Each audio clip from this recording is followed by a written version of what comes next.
Good day, people.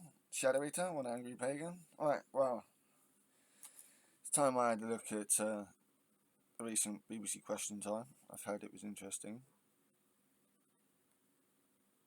It was Lisa Nandy's. I got Lisa Nandy on this one.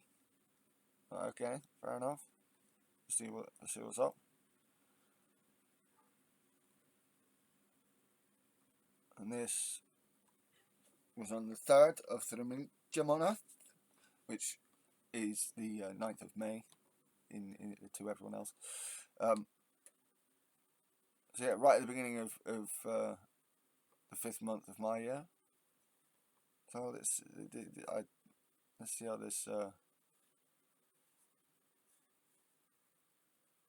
this goes. Especially, I think this is after everyone found out about the Natalie Elphicke move. So yeah, it's gonna be fucking interesting. To be a general election within months, and where we are tonight. Fucking hope so. Like, I want to be a general election fucking now. That may be a good indicator of whether the country is ready for a change in government. We are in Stoke-on-Trent, the heart of England's so-called Red Wall, Labour's traditional heartlands, but where last time many voters switched their allegiance, helping the Conservatives to convincing victory at the last election. On a bunch of fucking lies. That was 29. I wonder how many of the people in Stoke-on-Trent fucking regret that vote. Remember, Boris, get Brexit done, when each of Stoke's 3 constituencies voted Conservative, undoing decades of Labour dominance. Could the mood now be shifting? But our audience here, hope so. As always, is a broad reflection of the electoral picture across the country. Welcome to Question Time.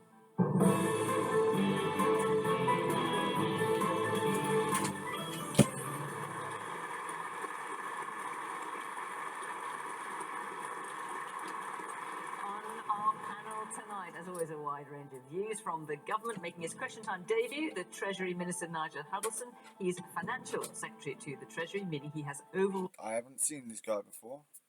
No, okay. ...responsibility for the UK tax. Tories are like, let's not send out a Chris Philp again, shall we?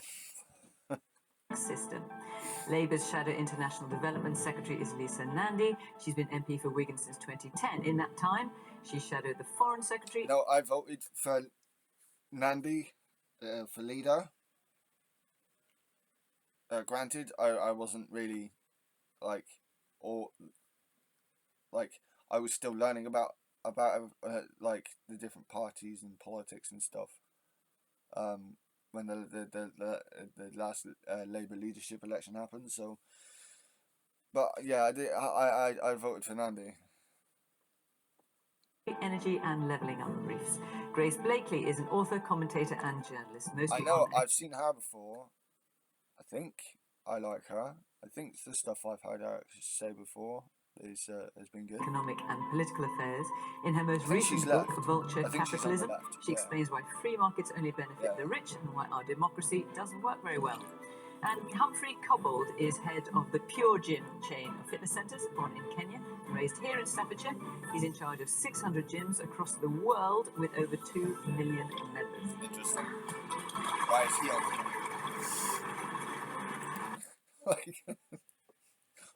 all right, like the chief exec of Pure Gym. Why?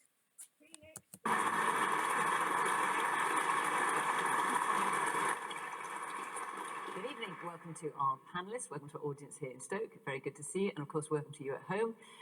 You can watch the programme in all sorts of ways, on BBC Sounds, on iPlayer, and there's always a lively debate going on online. In fact, it starts every Wednesday when we announce the panel. So if you want to join in, feel free to do so. Now, let's listen to our first question tonight, which is from Ian Mycock. Will Natalie Elphicke be an asset to the Labour Party or a liability? A liability. I am not happy about this. I just sent out a video purely on this subject. I'm not happy about Natalie Elphicke. Lisa Nandy, Natalie Elphicke, obviously MP for Dover, a Conservative until 2 days ago, now a member of the Labour Party, and that has been to some consternation, I think it's fair to say, among a number of Labour MPs. An asset or a liability, Lisa? Well, look, I think it's a very welcome thing that she's chosen to come across and join our benches and to vote with us to protect people from the worst of this Tory havoc over the next few months. And she's been part of that. like she personally has been part of that. To try and bring about a general election. I think over and over again we've had by-election after by-election over the last 12 months, and I think people are crying out for the chance to choose change and to start rebuilding this country again. And I completely... So an asset then? I mean, this is a woman who described Keir Starmer as a softie and criticised Labour's policy on small boats, saying they're not serious about stopping small boats, tackling criminality or protecting people from smuggling gangs. She's an asset. Well, look, I obviously completely disagree with that, and she says that she does now too. But the most important thing for me is that there is... But a lot of people won't believe that. I don't believe it. Nobody in this country that can force a general election except Rishi Sunak or votes in Parliament, and we don't have the votes in Parliament in order to make that happen. I just don't know.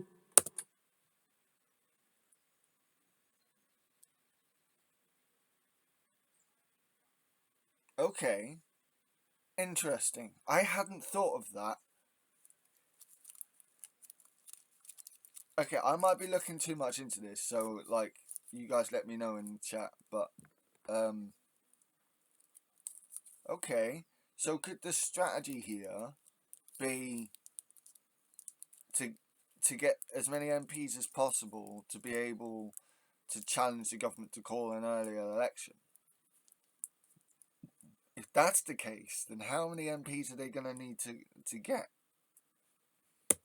How I would go home to Wigan and say to my constituents who are sitting on NHS waiting lists, waiting for badly needed operations, people who are bringing up kids in damp, overcrowded, mouldy housing, who don't have the time to wait for Rishi Sunak to get on and call that general election, that we'd rejected somebody from coming and sitting on our benches, taking the Labour whip and voting with us to try and bring about that change that the country so desperately needs. And let me just ask you, so you could see that... By that, like, it seems like that is part of the strategy, that Natalie Elphicke is part of a strategy to get as many MPs onto the Labour side to be able to vote in a general to be able to vote for no confidence and force a general election. But weren't the rules? I thought the rules were changed on that. Okay, I don't know. A lot of Conservative MPs as well as Labour MPs were very surprised when they suddenly saw us sitting behind Keir Starmer. Was that the first you knew of it as well? It was, actually. I mean, these things tend to be very tight conversations and quite difficult negotiations. So did you think, I never saw that coming? No, I would just say as well that actually, no, there's a lot of disquiet on the Conservative benches, as you can imagine. But what I think is really important is that it does take a lot to cross the floor, whichever direction you do it in, it does take a lot. And I think the views that she expressed when she did so, when she said that this country just can't take any more of this Conservative government, I think she is speaking for a lot of people at the moment. And I'm grateful to her for agreeing to help to bring about that change. But most of all, I'm grateful to the very many people who looked at us 5 years ago, thought that we'd left them and that they'd lost their trust in us, and are starting to look again and are starting to think that they might put that trust in us and take that same step. And I promise you that if you do that, we won't let you down. Nigel. So that was bold. That's bold from a politician. The question is, will Natalie Elphicke be an asset to the Labour Party or a liability? I mean, you obviously must have thought she was an asset to the Conservative Party. So I guess you think she's going to be an asset for them as well? Well, I believe she was an asset because I believe she shared our values.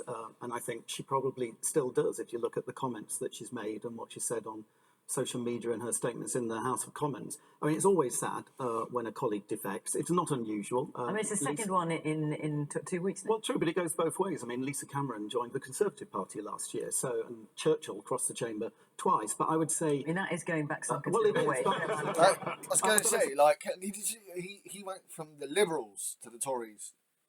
Like, he went from Tories to Liberals to back to the Tories again. So, like... didn't exactly go to the Labour Party. But it's not uncommon, but I think I would say this. I think concern amongst Conservative MPs about Natalie Elphicke leaving the Conservative Party is as of nothing compared to the concern in the Labour Party about Natalie Elphicke joining Labour, because I don't believe for 1 minute that most Labour... I can't believe I'm saying this, but that's actually correct. The Tory here is actually correct. MPs believe that she shares her values. And if you just look at the quotes, Labour would take the country backwards on Brexit. Don't trust Labour on immigration. Labour back fewer and weaker border controls. She's also said She's also said the Conservatives have become a byword for incompetence and division. Well, I think it's... Do you agree with that as well? Well, with the greatest respect, if you are crossing the chamber, you're probably causing part of that division. Oh, of course. I would say, look, the reality is she's laid out a lot of opposers. She's spoken again and again against Keir Starmer, against Labour in a really visceral way. And I think many of those comments, you'll be Conservative Party leaflets quoting her as a Labour MP now. I think it shows poor judgment on the part of Keir Starmer to accept... I actually do. I do. Yeah. I can't believe I'm agreeing with the Tory here, but I actually do. But again, you can see how much it's blowing up the pipe of the Tories here that someone like Natalie Elphicke has joined the Labour Party. I can see the short-term thinking here. I don't see the long-term thinking, unless, or at least mid-term, trying to force a general election by robbing MPs off of another party. I'm still not on board with it. Somebody into his party who clearly, transparently does not share her values. So, to be honest, I don't think it's going to end well for Labour. Do you think she will be the last Conservative MP to cross the floor? Well, I certainly hope so, because... Are you expecting any more defections? I have to say, we talk about divisions, but what you don't comment on is the 330 incredibly loyal Conservative MPs who are fighting day in, day out to win a general election, because this next election is really, really serious. Our children... Have they lost 35 MPs? Since the last election, have they actually lost 35 MPs? Fucking hell. Granted, one of them was murdered, so... okay, maybe not count him, Mr. Amos. But 34 MPs, what the fuck? And grandchildren's future is at stake, and we believe vehemently in making sure that we sustain a viable future for them with a Conservative government. So I can say that actually there is a great deal of commonality amongst Conservative MPs, and you will see us coming out fighting in this election. A great deal of commonality. I mean, 2 have defected in 2 weeks, but okay, we know what you're saying. We've got lots of hands up. The woman in the red top there, no, a little bit towards the side, yeah. Do you think whoever gets in on the next election, are they going to be full of promises like everyone else has been, full of promises, and then as soon as they get in, that's it. They don't carry the promise. See, this is where I think Labour are one of the tactics Labour have taken in not making massive promises is actually being a good thing. Because this is an example here of people not trusting the big promises. Because they don't believe that they will be executed when the party gets into government. This is why Labour have been talking about making foundational fixes, so we can then make big promises, so we can then do big stuff. That is a part of the Labour strategy that I do agree with. Promises over. Okay, I will put that question in a minute. Man in the white shirt, yeah. The former Conservative MP has criticised Keir Starmer and said she won't stand at the next election. So how wise is it of Keir Starmer to accept her so openly? Okay. And I'm going to get the next. See, again, these kind of questions, this invites this kind of question. What I will say is the fact that she's not standing in the next election as a Labour MP is one of the few things that is less bad about this situation. Personally, I think it's a betrayal of the constituents who voted for her as a Conservative MP. I mean, I like football. If I go to a football match and watch the players in blue, and halfway through when they're losing, they put a red shirt on and play for the opposition, I'd be very angry as a fan, and I think the voters should be very angry too. I mean, footballers do switch allegiances, of course. And change Not during the teams. game. Or no, not during the game. No, that really would be something, my goodness me. Okay, well, look, Grace, Ian's question is, will Natalie Elphicke be an asset to the Labour Party or a liability? And I wonder if you might address the woman's question there about whoever gets in will be full of I promises. had a feeling this was going to be a big thing in this episode. Yeah, again, I'm not happy. I do think she's going to be a liability for the Labour Party. This was actually what amount to, Yeah, look, I think what's interesting about this is that anyone who's criticised Labour recently has been told you're just trying to get the Tories in, and here's Keir Starmer literally getting the Tories into his own party. And this isn't just any Tory, as we've heard. She's pretty right wing. She's made some bad comments about Starmer. She's also made some pretty terrible comments about the victims of her ex-husband's sexual assault. And I mean, just imagine if you are a sexual assault survivor looking at this image of Elphicke sitting behind Keir Starmer, what are you going to think? Are you going to think, I'm able to trust this party? She's too toxic. This is a mistake. I mean, I should point out, Grace, as you know, that she has now apologised. She's apologised, yeah, which, again, an interesting double standard there, right? She said something pretty terrible and she apologised, and Keir Starmer has welcomed her open arms into the Labour Party. Diane Abbott, a while ago, said something that she regretted that was wrong. She apologised, and she is still not inside the Labour Party. This is a woman who receives more abuse than any other MP, a woman who has been a long-serving Labour MP. And I just find that double standard really, really upsetting, actually. And I think it speaks to the point that the lady made about, can we really trust politicians? I think this actually sits at the core of our democracy right now. Trust in political parties is at all-time lows because people see politicians making promises and then going into Westminster and saying, oh, it's actually too difficult, there's no money left, we can't do any of the things that we promised you.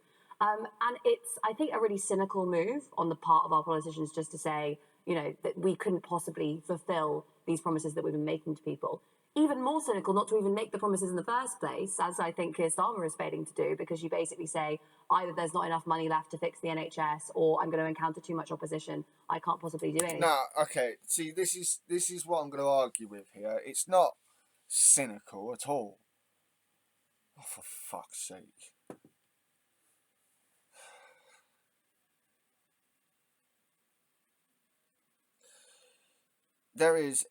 I have spoken to quite a number of people about mistrust of politicians, and one of the biggest things is the mistrust of the big promise.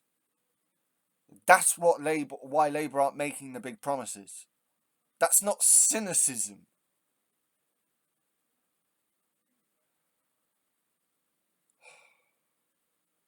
I hope this shows people, by the way, that, I'm not blindly a supporter of Labour, nor am I held by my biases, right? On one hand, I can say how bad this Elphicke move is, right? On the other, I can say that she's wrong, that Grace Blakely here is wrong. That it's not cynicism.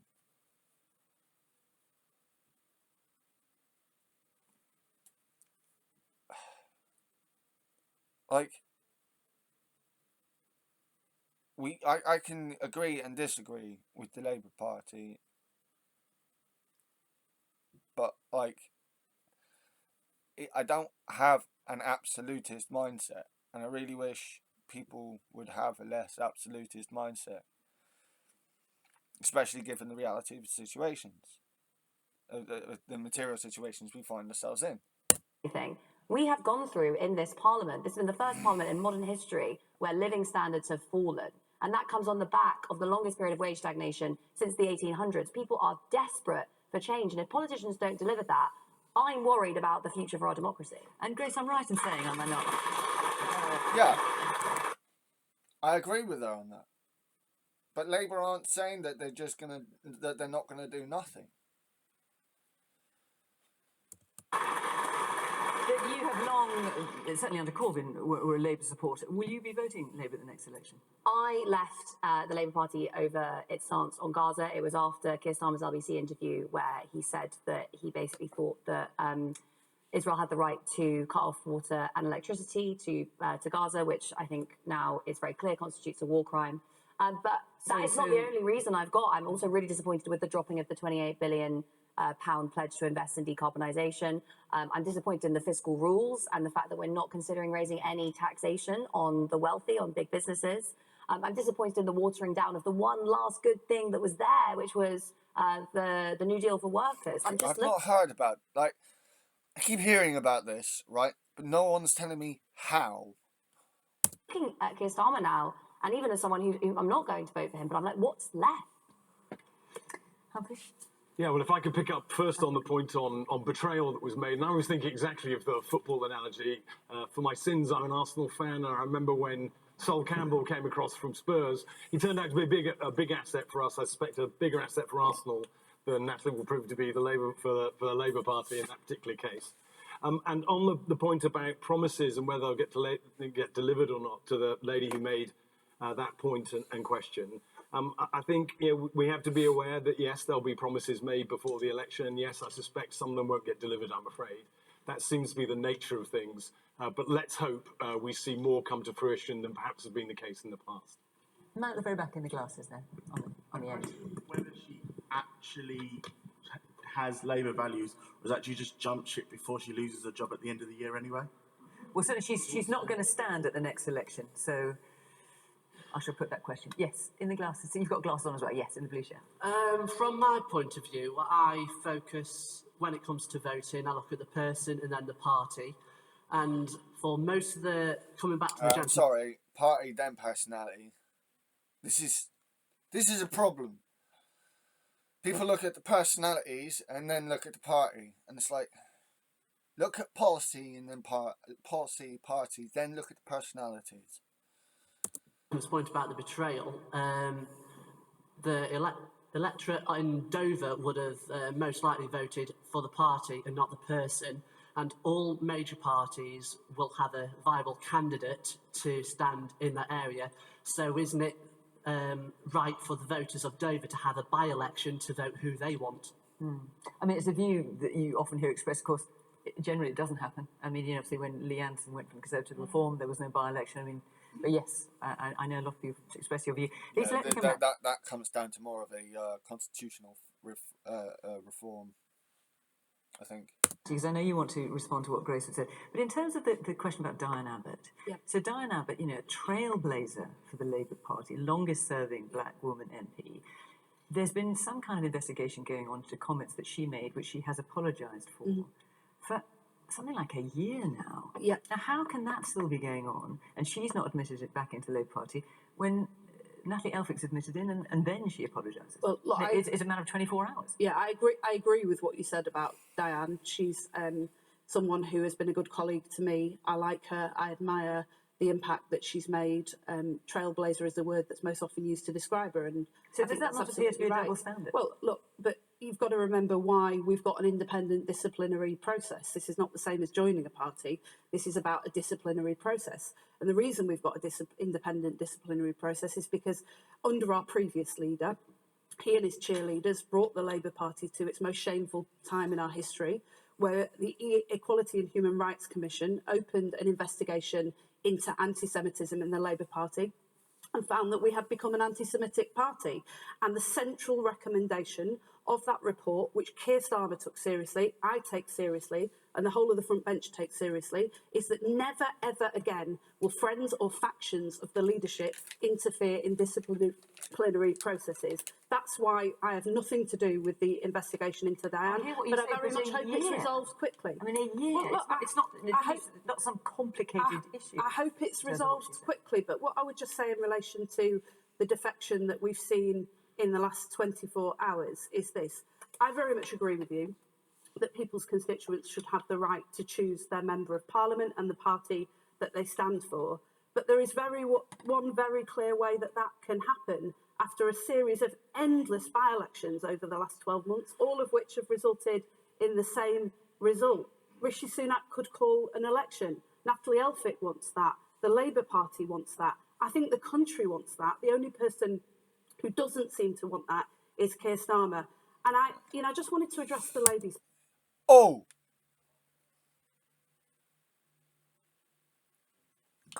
she fucked up right there. She means Rishi Sunak. Okay, I see why she would not have made it. She would have made more gaffes, I think, than Starmer.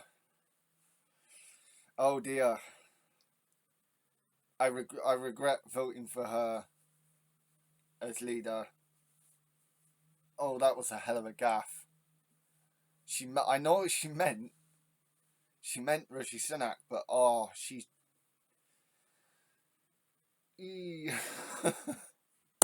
Point about promises, because I think this is incredibly important. She I meant think for all Sunak, political not parties, Starmer, this is the biggest challenge at the next election.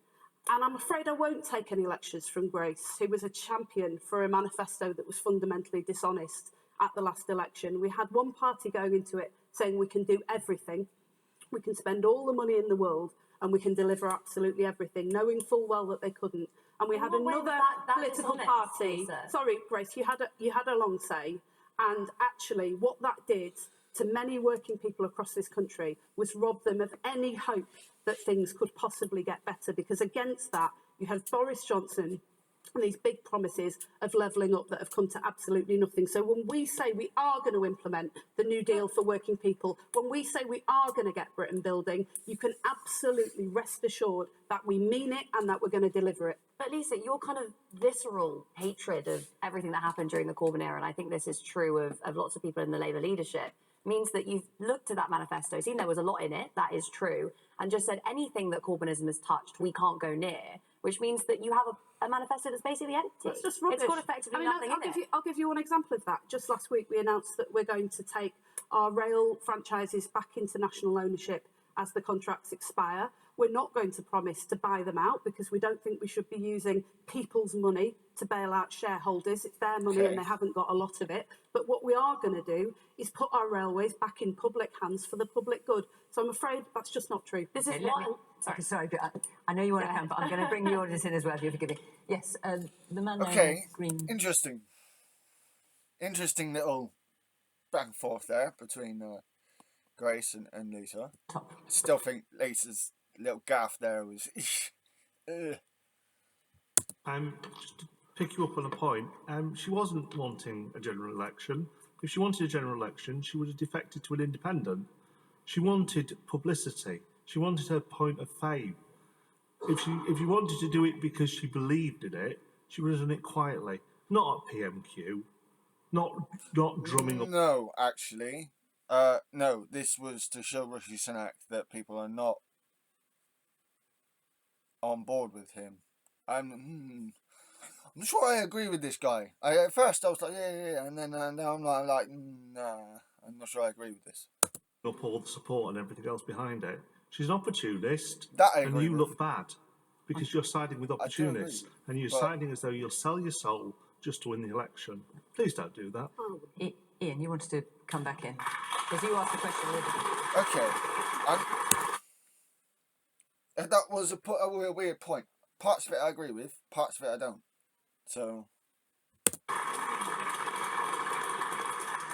think that Keir Starmer has done a great job revigorating the Labour Party after the Corbyn era, and they're a force to be reckoned with, I think, now. But this sort of thing is an unwelcome distraction, and we'll hear more about this than what we should be talking about, which is getting the National Health Service back. Yeah, that I agree with. Back to a good place. Except and the cost of living crisis, that's where we should be. But this will be a distraction, and I think the Conservatives will jump on it. And I think we should be concentrating on the things that really matter. Can I just ask, in the interest of balance, whether anyone thinks actually Natalie Elphicke will be an asset to the Labour Party? No one. Not a single person in the audience. That is just right. Like, she's not going to be an asset for us. I'm sorry. Like, she just won't be. This was a bad move. Not a hand has gone up. One. Lisa, I realise that a lot of this has been coming your way, but I just briefly had it. Or do you think she'll be an asset? No, okay. Then please. I just wonder how you respond to that. Yeah, well, I'll tell you how I'd respond to that, because I think that the gentleman in the front row who just talked about the cost of living crisis and the NHS made a really valid point, because that is all I think about when I get up in the morning. I've just been in a school in my constituency this morning who've been waiting 14 years for a new school building, and it's now literally falling down, and they just don't know what they're going to do. They can't get an answer out of the government. With this, this Elphick thing is a distraction from that. Descended into chaos, and these Okay, are but issues that we should be talking about. Yes, but and Ian's saying it's a distraction. It's that every single time for the last 14 years that we've raised these issues in Parliament, I have walked around those division lobbies and voted for a better NHS, for more police on our streets, for better quality housing and more regulation in the private rented sector, and for investment in our young people. And every single time we've lost. And that's why I say to you that when people are offering to repent of their previous views and come across and take the Labour whip... It's not honest she's not honestly repenting. This is the problem, and everyone knows it. Oh, this is so painful to listen to. Vote to protect the people that I represent now and every day, between whenever Rishi Sunak gets on and calls that general election.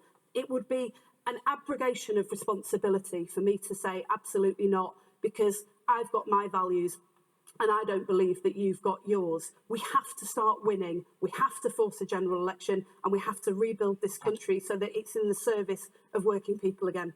All right. I'm going to move on, because there's a few other questions I want to get to. That it's a very vociferous answer. I'll give it to you, but I don't believe it. The defence of Natalie Elphick in the Labour Party is thin at best. You have asked, but I just want to say before that, next week we're in a rather interesting place politically. I don't know if you've noticed, quite a lot's been happening in Scotland over the last few weeks, and we will be in Aberdeen, to be precise. And the week after that we're in Coventry. So and actually all our remaining locations are on the website. So if you are in or around Aberdeen or Coventry or any of the other locations, go to the website, follow the instructions there, and come and be part of our audience. We would love to see you. Right, Latika Singh, our lady. In the actual southwest, not just Bristol. Israel is threatening a major invasion of the city of Rafah, which you've already started at this point. In Gaza. Is it time for our government to stop arms sales to Israel? Yeah, like that should have been months ago. Thank you, Latika. Well, yeah. Of course, that's coming on the back of President Biden, who has warned Israel that the US will stop supplying some weapons if Israel launches a major ground operation in Rafah. He said, if they go into Rafah, it's just wrong. I'm not going to supply the weapons and artillery shells. Nigel, is it time for our government to stop arms sales to Israel? Yes. Well, the situation with the US and the UK is different. We actually have an incredibly robust mechanism for international arms sales in the UK. And unlike the US, we are not providing, as the UK government, or supplying arms direct to Israel. But you do have to approve the licenses that military firms have to apply for in order to be able to export those arms to Israel. And it's an incredibly robust process. But so you do have some control, that's all I'm saying. There is control, and I said there's an incredibly robust process, and when compared to international comparators, actually it stacks up very well as well in terms of robustness. And the US and the UK are very different here. As I said, the volume of arms, we're supplying less than 1%. The US is much, much bigger than that. And let's not forget, there is a right for countries to defend themselves. But the wider point you make about Rafah, we are deeply concerned about a potential military incursion in Rafah. We have expressed these concerns to Israel, in particular the impact that could be on civilians, and of course, in terms of aid getting in, because it's a really important area of that country. And we have expressed those concerns to Israel. But as I said, in terms of comparing the US to the UK, they are different beasts when it comes to arms. So before I respond to that, I just want to put this in context. We've got 1.4 million displaced Palestinians in Rafah at the moment, living in tents, having been moved from pillar to post, constantly being told, if you leave and go to the next place, then you will be safe. Many of them have had life-changing injuries. Some of them have experienced amputations without anaesthetic. They are now living in what has been called a man-made famine. There's little clean drinking water, and now their tents. It's like piling everyone up at the end of Cornwall, right at the edge of Cornwall, right at the right in that where Land's End is in Penzance, right, and then bombing the fuck out of it. That's what that's like. Imagine that. Imagine putting nearly 1.5 million people into Penzance and then bombing the fuck out of it. It's sickening. Are being. That's why I call them Daleks. And yes, Biden has now said that he is not going to continue to facilitate weapon sales. What we're not hearing about is that a few days ago, Biden actually said he was going to indefinitely delay a report into whether or not Israel has committed human rights abuses. Because if that report had found that Israel had... See, Biden pisses me off with this shit. He's so ghoulish when it comes to Israel. He's done some good stuff at home. So it's a bit like Blair. He's done some good stuff at home, but abroad, like, his foreign policy is just, oh my God. Committed human rights Especially on Israel. Abuses, it would effectively have been illegal for the US to continue selling weapons to Israel. I think it's very clear. You know, you've said Israel has the right to defend itself. Rights come with responsibilities. You have the right to defend yourself within international law. Yep. It has now become clear that Israel has repeatedly broken international law, and actually that oftentimes that has been cheered on by people from across the political spectrum in this country and in the US. I mean, the court is looking into that now. They found there are grounds certainly to investigate further, but they've not come down with that conclusion. Well, yes, but, you know, so many people have died already, and there have been so many people who've been saying this for so long. You're right. I mean, people have died. I think it's something like 35,000. It's 35,000 people now. So the question is children. Is it time for our government to stop arms sales to Israel? Yes. Absolutely, categorically. Yes. There's no question. You know, if international law means anything as law, then it has to be applied indiscriminately, objectively, to different countries. And when they've been found to have broken the biggest part of this, which is just don't commit war crimes, they have to be sanctioned. Arms sales have to be stopped. Even if it's, as President Biden is trying to differentiate, even if it's for the purposes of self-defense, for the Iron Dome, for example, do you think those should be stopped as well? Yes, if a country has literally committed grave human rights abuses and it is found that that country has undermined international law in doing so, it has not abided by international law, then for international law to mean anything, and we use this a lot of the time when we're talking about rogue states and regimes that we have big problems with, rightly, and, you know, cut off arms sales to and sanction, if that discourse, if the liberal rules-based international order means anything, then Israel has to be sanctioned. Did you make the same argument to those arming Hamas? Of course. Attacks on the 7th of October. Of course I would make the same argument. I think we should be... Right. Fuck off, Tory. This is... fuck, the right can piss off. The left does not support Hamas. There are some cringe people who support Hamas. The left as a whole do not support Hamas. They are Islamofascists. We do not support the people who arm them either. Don't think that we should be supplying weapons to rogue regimes anywhere. You know, we have this alliance with, for example, Saudi Arabia, right, which is also a corrupt regime, and we end up recycling oil sales for weapons through that. I think that is also wrong. You know, I think we need to reduce the amount of weapons that are circulating in the global economy. What we're talking about right now is, are we funding grave human rights abuses that are being committed as we sit here in this room? Okay. Man there in the black and orange. Nicely made. Nice. I totally agree with the last speaker. The double standards in Western world, it's alarming. As we are sitting here, people are dying in Gaza. That guy's headdress is mental. Not in a bad way. That's really cool. Like, this guy's headdress is fucking brilliant. I like that. And as the member of government is saying that it's only 1% that the UK government contributes to the army to Israel, and it's negligible. But can he guarantee the audience that none of those ammunition from Britain has been used in Gaza? No. Because he insisted on strict protocols or whatever you call them. There are Can you guarantee that they have not been used? But there's a reason for international armaments. And Because when it happens in Russia, there's a reason for Do you want to answer? international. Do you want to answer this question? Can you guarantee that none of the weapons, even though it's only 1%, none of the weapons that the UK is supplying through that is agreeing to allow military companies to supply are being used in Gaza? The whole point of the international arms trade, which is legitimate for countries to defend themselves and respond when they're facing harm. Of course, military equipment is used and it can be harmful. That's reality of it. It's a really tough world out there. But I'm sorry, this debate I find ridiculously one-sided at one point. I say we cannot forget what happened on the 7th of October when 1,000+ Israelis and British citizens were killed, and Israel has a right to defend itself. But that doesn't mean that Israel can kill more than 5,000 people, you fucking Tory. We also are having robust conversations with our Israeli friends because we want to make sure that they do abide by international laws. And they're not abiding by international law. This is fucking retarded.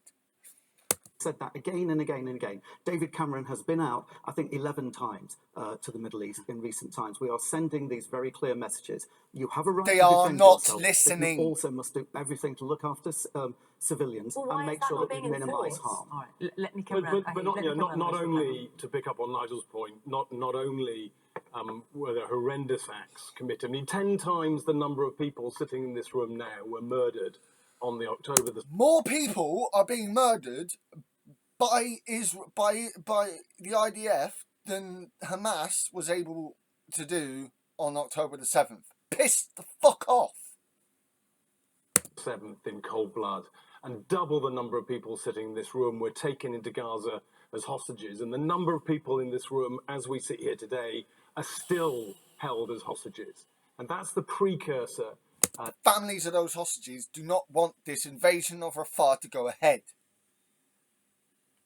To what happened, to what's happening there today. And I'm deeply concerned about what is happening in Gaza, and what we see on our screens every night, and the risks around Rafah. And I'm very pleased to hear that there's robust discussions going on with Israel, and I think an insistence on Israel providing safe harbour and doing everything that... They've been saying this for fucking months. It's not happening.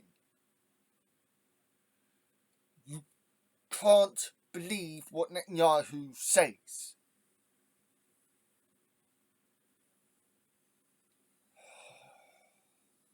I'm sorry, this defense of Israel is pissing me off. Can be done, and more than they've done in the... Hot take, Israel should be abandoned by the West until Netanyahu, Ben Gvir and other people like that are gone.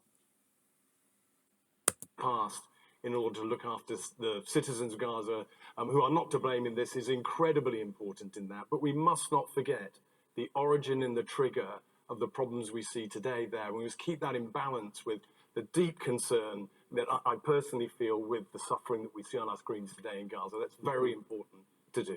And in terms of Latika's question, do you think the UK government should follow the example of the US in terms of stopping supplying some weapons if a major ground operation goes ahead? Well, I'm not aware of which specific weapons the US is stopping. They've got a lot more weapons they're shipping than they've just recently stopped some. They've stopped some big bombs, which sounds like a very sensible thing to stop doing.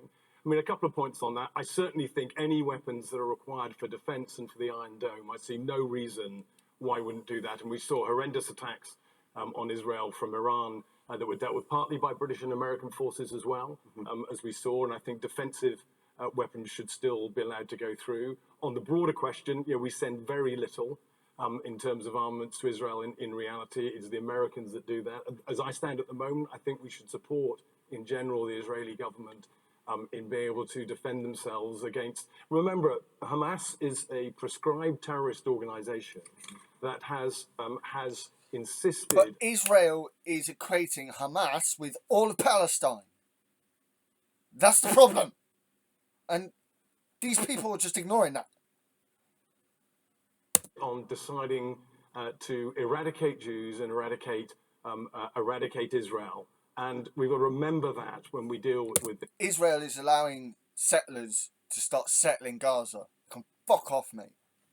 And that's absolutely not the fault of the Palestinian people in general, and they deserve more protection they're getting. I agree with that. We must remember those facts. Woman there, yes, in the corner there. I don't think we've actually forgotten what happened on the Israeli side. I don't think you can forget. But as the gentleman said, it's only 1%. That 1% can kill a family. That 1% can destroy a hospital. You know, 1% is 1% too much in my eyes. Lisa.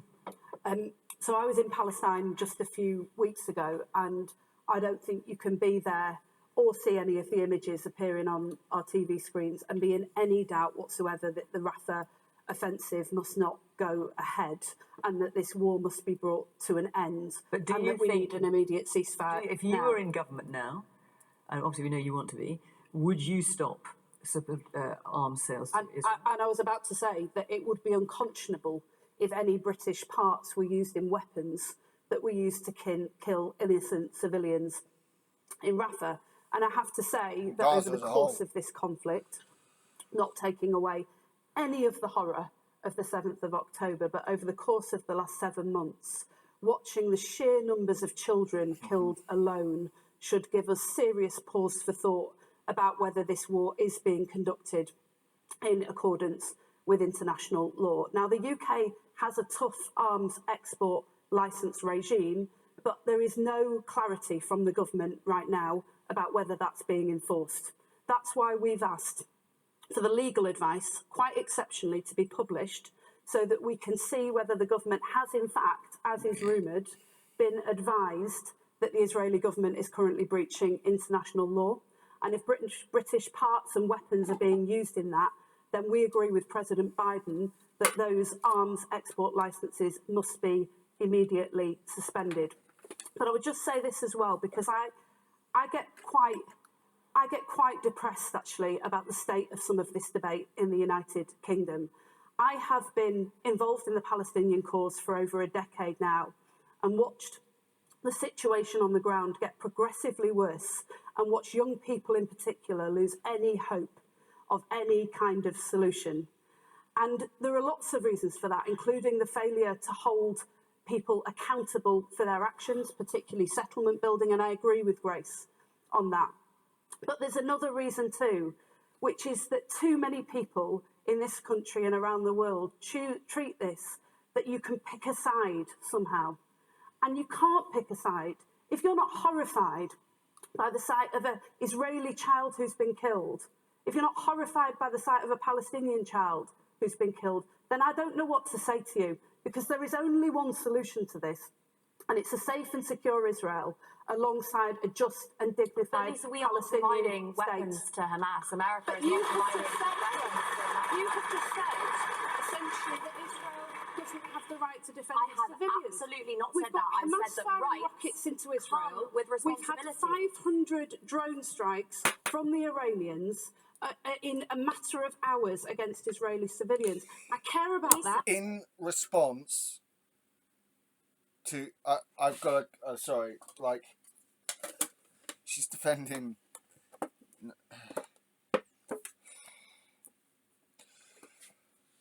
She's trying to play the both sides coin here. I don't agree that like you can't take sides here. I'm sorry. Like you can take the side of the Palestinians.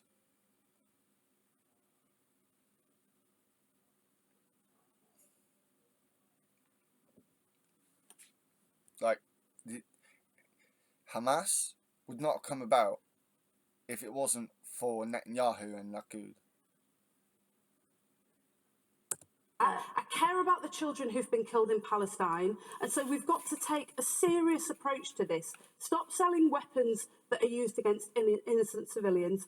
Allow Israel to defend itself against hostile attack, and bring the two sides together to achieve a long overdue and badly... So what she's saying there is armaments for stuff like the Iron Dome, defensive measures, fine. You know, armaments for offensive maneuvers, you know, shells and stuff for tanks and whatnot, no. Even so, and you know, I've gotten to a point where it's like abandon Israel until they get rid of Netanyahu and Ben Gvir and that kind of ilk. I feel like in some points over the last kind of 8-9 months this has been taking place, it feels almost like you're going mad because you hear politicians say over and over again what's going on is unconscionable, it's all terrible, and we should do things in accordance with human rights, whilst allowing Israel to get away with just more and more and more every time. We're having this conversation now where these people have been pushed to the very, very end of where they could be pushed. I don't know who you're arguing with. Well, because Lisa, I've just told you. You yourself said I've just immediately. Told you, there must be accountability. We support the ICJ ruling. You said we support when the ICC. I think it was maybe a month or two after the October 7th. Hang on, don't both talk at the same time. Sorry, make your point now. You said not long after the October 7th event happens that you weren't sure the extent to which international law could be applied in this case. No, that I find shocking. That is what is reported. Yeah, it was reported on Twitter, Grace, and it's not the real world. I saw that reported in a number of news sources. I'm sorry, you didn't say that. But this is, when I have been in the room. I haven't seen it myself. Have to admit, I haven't seen it myself. Yeah, it's just not one that I know of myself. Region 3 times in the last 6 months, having difficult conversations, robust conversations with the Israeli government, with the Palestinian Authority, with all of the interlocutors who are trying to reach a negotiation to get the hostages out, get aid in, and bring this war to a close. Why did you not speak out against Keir Starmer saying? Hang on.